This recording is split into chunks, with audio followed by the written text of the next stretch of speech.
오늘 우리에게 주시는 하나님의 말씀은 하박국 2장 9절에서 20절 말씀입니다.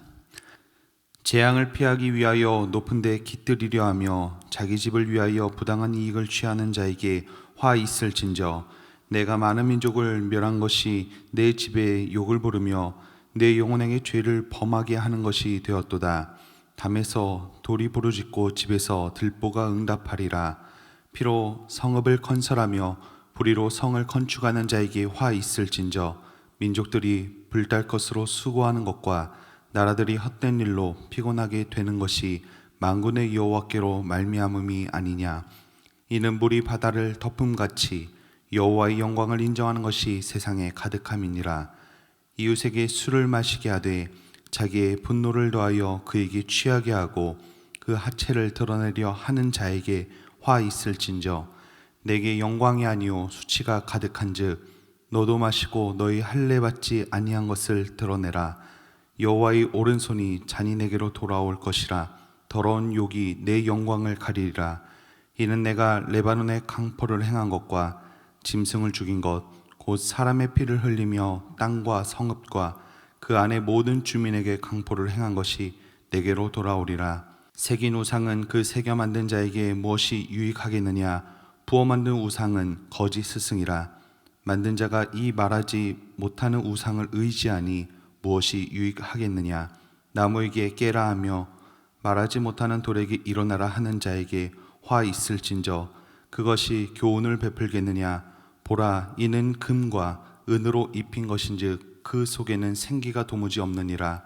오직 여호와는 그 성전에 계시니 온 땅은 그 앞에서 잠잠할지니라 하시니라. 아멘. 우리는 오늘과 내일 하박국서의 말씀을 묵상합니다. 하박국서의 말씀은 1장에서 하박국이 하나님께 호소함으로 시작이 되고, 하나님은 그 호소에 대해 응답하심의 내용을 2장에 이어서 말씀하고 계십니다. 먼저 1장에서 하박국은 그 호소의 내용은 바로 이런 모습입니다. 하나님, 어찌하여 선하고 거룩한 자가 고난을 당하며 악인들이 형통합니까? 우리 믿음의 성도들의 삶에서 우리도 언제든 생각해 볼 수 있는 질문인 것 같습니다. 어떻게 죄인들이 형통한 것이 맞는가? 어떻게 거룩한 자가 고난을 당하는 것이 옳은가 하는 것입니다. 하나님은 이에 이렇게 말씀하십니다. 갈대아인 즉 바벨론을 통해 악한 백성을 심판하시겠다. 즉 죄인들을 치시겠다는 것이지요. 그런데 하박국 선지자는 또 이런 상황이 이해가 되지 않습니다. 악인들은 하나님의 심판을 받는 것이 이해가 되는데 왜 하필 심판의 도구가 더 악한 바벨론이냐 하는 것입니다. 그래서 하나님께 다시 호소하게 되는 것입니다. 이에 하나님은 공의로 심판하는 날이 속히 오리니 악인들은 너나 할 것 없이 다 멸망하게 될 것이며 오직 의인은 믿음으로 살 것이라 말씀을 하고 계십니다. 그리고 오늘 말씀에서는 하박국 선지자가 질문한 더 악한 바벨론이 그럼 어떠한 악행을 저질렀기에 심판을 당하게 될지 하나님은 말씀하고 계십니다. 우리는 마지막 날 악한 바벨론이 어떠한 모습을 통해 심판받게 되었는지 깨달아 하나님의 심판을 부르는 악행을 피하는 지혜로운 성도의 삶을 살아야 할 것입니다. 오늘 본문에서는 크게 세 가지의 죄악에 대해서 언급합니다. 첫 번째는 부당한 이익을 탐하는 죄에 대해서 말씀하고 있습니다. 하나님은 자기 집을 위해 부당한 이익을 취하는 자들에게 화 있을 것이라 말씀하셨습니다. 이는 바벨론이 자기 이익을 위하여 수많은 나라와 민족들을 침략하고 멸한 것에 대한 정죄입니다. 바벨론은 주변 나라들을 침략해 많은 사람들을 죽이고 성을 헐고 불태우는 강포를 행했습니다. 이는 경제적으로, 군사적으로, 그리고 정치적으로 자신의 이익을 탐한 것입니다. 자신의 이익을 위하여 타인을 무력으로 짓밟는 행위는 하나님 앞에서 결코 용납될 수 없습니다. 이것은 죄요, 물론 하나님께서 바벨론을 도구로서 유다의 죄를 심판하시는 모습도 있긴 하지만 이를 기회로 이용해 강포와 교만한 행위는 하나님께서도 허용하지 않는 모습입니다.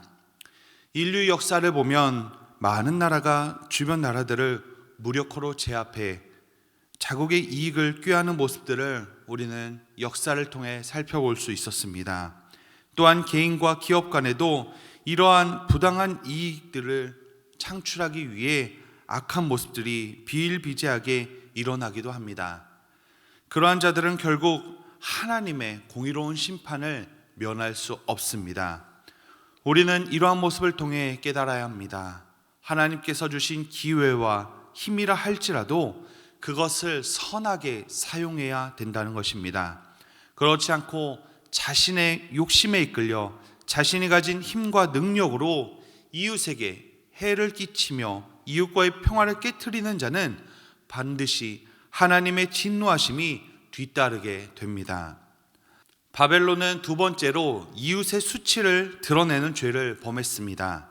바벨론은 이웃 나라들을 굴복시키고 그들의 수치를 드러내는 것이 자신의 영광을 드러내는 것이라 착각했습니다.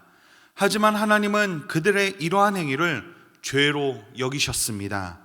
그리고 이러한 행위를 한 바벨론이 자신들이 한 행위 그대로 벌거벗은 수치를 당하게 될 것을 오늘 말씀에서 선언하고 계십니다.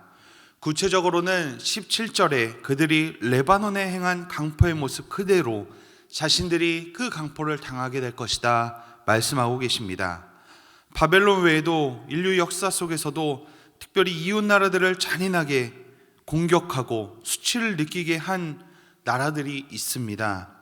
제1차, 2차 세계대전을 거치면서 많은 나라들이 다른 나라들을 공격하였고 그 과정 속에서 수치를 경험하게 하였습니다.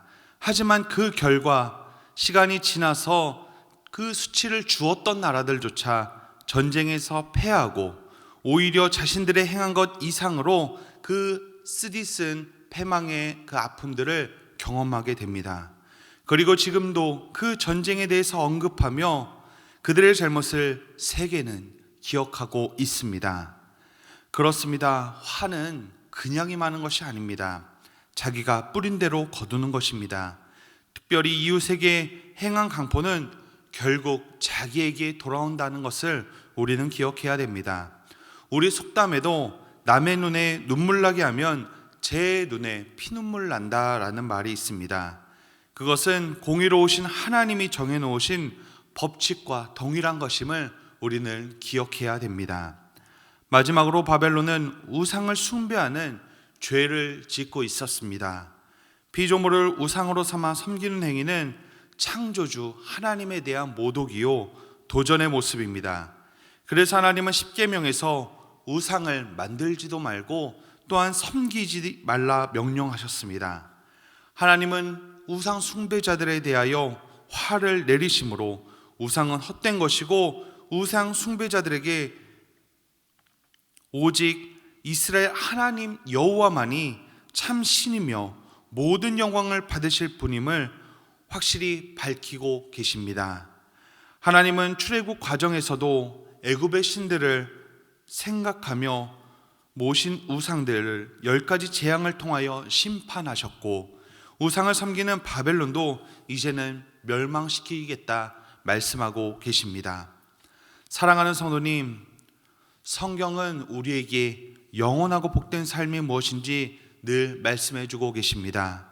그리고 잠시 흥황하는 것 같아도 무엇이 죄악인지 그리고 죄악된 삶의 결과가 어떠한지 이에 대해서도 말씀해 주십니다. 그렇게 우리는 하박국 선지자와 같이 죄인들의 형통에 대해 질문할 수는 있지만 죄인들의 삶의 결과가 어떠한지 분명히 깨달을 수 있기 때문에 어떻게 살아가야 될지 분별할 수 있습니다. 아주 잠시 흥황하며 형통한 것 같아 보이는 그런 죄인의 삶이지만 그들의 최후의 삶은 망한 것, 무너질 것, 또한 심판될 것이 그들에게 주어진 미래의 모습입니다. 그렇기 때문에 오늘 하루도 우리가 살아가면서 바벨론의 심판의 메시지를 기억하며 반면 교사로 삼아 하나님께서 기뻐하시는 삶을 살아가기에 힘쓰시길 바랍니다. 공의로운 심판의 날이 다가오고 있음을 기억하며 오늘도 하나님 앞에 의롭고 신실하게 살아가는 저와 여러분들의 삶이 되시길 주님의 이름으로 축원합니다. 이 시간 말씀을 생각하며 기도하겠습니다. 하나님의 심판의 때가 있음을 알고 악인들의 삶의 모습을 따르지 않는 삶을 살아가게 하여 주시옵소서. 매 순간 하나님 앞에 의롭고 신실한 삶을 살아가게 하여 주시옵소서. 이 시간 한 목소리로 기도하시겠습니다. 살아계신 아버지 하나님, 진심으로 감사드립니다. 하나님, 오늘 우리 하박국서의 말씀을 통하여서 악인들이 결국 하나님 앞에 심판을 또한 그들의 삶의 최후가 어떠한지 깨닫게 하심을 감사드립니다. 분명히 이 땅에서 잠시 행동하는 모습은 있을 수 있지만 하나님 앞에서 그들의 삶의 모습은 하나님의 진노하심의 잔을 마실 수밖에 없는 그런 어리석은 삶의 모습이 나타납니다.